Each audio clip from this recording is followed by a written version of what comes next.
Live like a local, uncover Tokyo's hidden treasures in winter.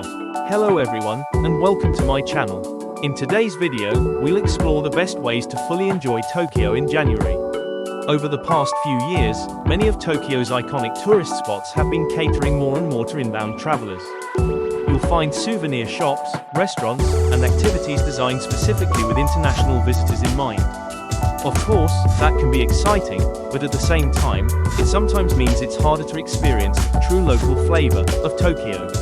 That's why in this video, I'll show you how to combine efficient visits to famous landmarks with trips to everyday neighborhoods, where local residents actually live and do their shopping. One of the keys is venturing just outside the famous Yamanote Line area, because beyond those central stations, you'll find authentic residential districts packed with local life. If you watch till the end, you'll learn how to enjoy Tokyo in January without breaking the bank, and how to discover a deeper side of the city. Let's get started. Why January in Tokyo is special. First, let's talk about Tokyo in January and why it's a fascinating time to visit. Temperatures usually hover around 10 degrees Celsius, about 50 degrees Fahrenheit, during the day and can drop to around 5 degrees Celsius, about 40 degrees Fahrenheit, or even lower at night. It's also quite dry, so make sure you have warm clothes and perhaps a moisturizer or lip balm to protect against dryness. January is packed with New Year's events. One major tradition is Hatsumo, or the first shrine or temple visit of the year. Places like Meiji Shrine and Sensoji, in Asakusa, are especially lively during the first days of January, drawing huge crowds who pray for good fortune in the new year. This is definitely an experience unique to this season in Japan. Another highlight of January is the Hatsu Basho, or the New Year Grand Sumo tournament, usually held in Ryogoku. If you can snag tickets, watching sumo live is an unforgettable cultural experience. Also, because the winter air is clearer, Tokyo's night views from places like Tokyo SKYTREE, Tokyo Metropolitan Government Building, in Shinjuku, or Roppongi Hills can be spectacular. Wrap up warm, because these spots are best enjoyed in the crisp evening air. Must-see tourist hotspots and efficient itineraries. Tokyo has so many famous sites that first-time visitors might feel overwhelmed. Places like Sensoji in Asakusa, the Tokyo SKYTREE, Shibuya's Scramble Crossing, Harajuku's Takeshita Street, and the neon lights of Shinjuku. One efficient route is to combine Asakusa with the Tokyo SKYTREE on the same day. Start your morning with an early visit to Sensoji to avoid the peak crowds, then stroll down Nakamai's Dori, the shopping street leading to the temple, to taste traditional snacks and buy souvenirs. Around lunchtime, move over to Tokyo SKYTREE for incredible skyline views. This sequencing helps you avoid some of the midday rush at Sensoji and maximizes your time.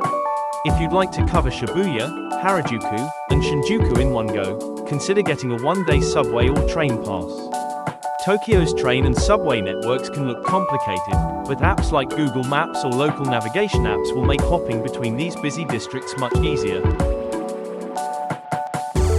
Experience real Tokyo in local neighborhoods. Now let's dive into the main theme of this video, experiencing Tokyo the way locals do. While the central districts inside, or very close to, the Yamanote Line are famous for shopping, nightlife, and iconic landmarks, there's another side of Tokyo waiting just outside that loop.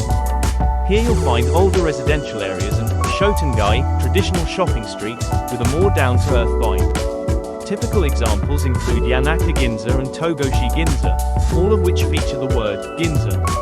However, please note they're not related to the high-end Ginza shopping district near Tokyo Station, known for luxury brands.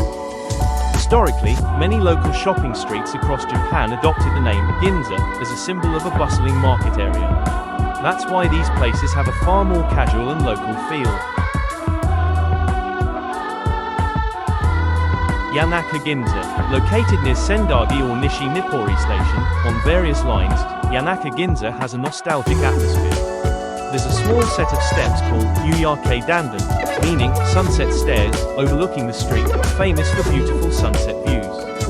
Try cheap fried snacks like croquettes or menchikatsu, fried minced meat cutlet, sold at local stores for around 100 yen, under $1 United States dollar, and soak in the old-fashioned charm. Togoshi Ginza, considered one of the longest shopping streets in Japan at about 1.3 kilometers, Togoshi Ginza is accessible via the Toei Asakusa line or the Tokyo Oimachi line. You'll find a huge variety of shops, grocery stores, small restaurants, and even quirky specialty shops. If you walk a bit further, you can also check out Musashi-Koyama shopping street, another extensive arcade lined with local vendors and eateries. Wandering these two areas gives you a fascinating glimpse into local daily life. Despite the name, Ginza, don't expect high-end boutiques. These streets are rooted in neighborhood traditions, with affordable treats, friendly shopkeepers, and an atmosphere that remains quintessentially local.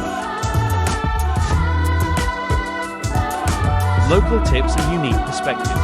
If you're nervous about plunging into local markets or bars where English signs might be limited, here's a simple tip. Ask someone from your hotel or a local friend where the locals usually go. You'd be surprised at how many hidden gems they might suggest, places not mentioned in mainstream guidebooks. You can also check social media groups, local forums, or reviews on sites like TripAdvisor. Sometimes the Japanese language reviews contain extra details. Even if you can't read Japanese, a quick translation can help reveal spots that are popular with residents rather than tourists. Another tip is to time your visits off-peak. For instance, try going for lunch a bit earlier or later than 12 o'clock to 1 p.m. to avoid the crowded rush. Locals are often strategic about beating the crowds, so following their schedule can lead to a more relaxed experience, and sometimes even cheaper, happy hour deals if you go to bars or izakayas at an earlier hour. Budget and transportation hacks. One of the biggest challenges in Tokyo can be transportation costs, especially if you plan to explore both central areas and outlying neighborhoods.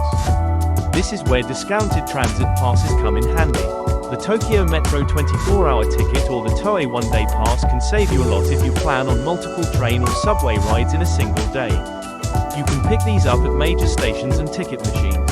For meals, consider mixing high-end experiences with more affordable ones. Sure, having one special dinner at a famous restaurant is fun. But for breakfast or lunch, you can pop into a local diner, grab a bento, boxed meal, at a supermarket, or even try the local convenience stores, which offer surprisingly good quality for reasonable prices. January-specific tips and etiquette. Since January is cold and dry in Tokyo, be sure to dress in layers.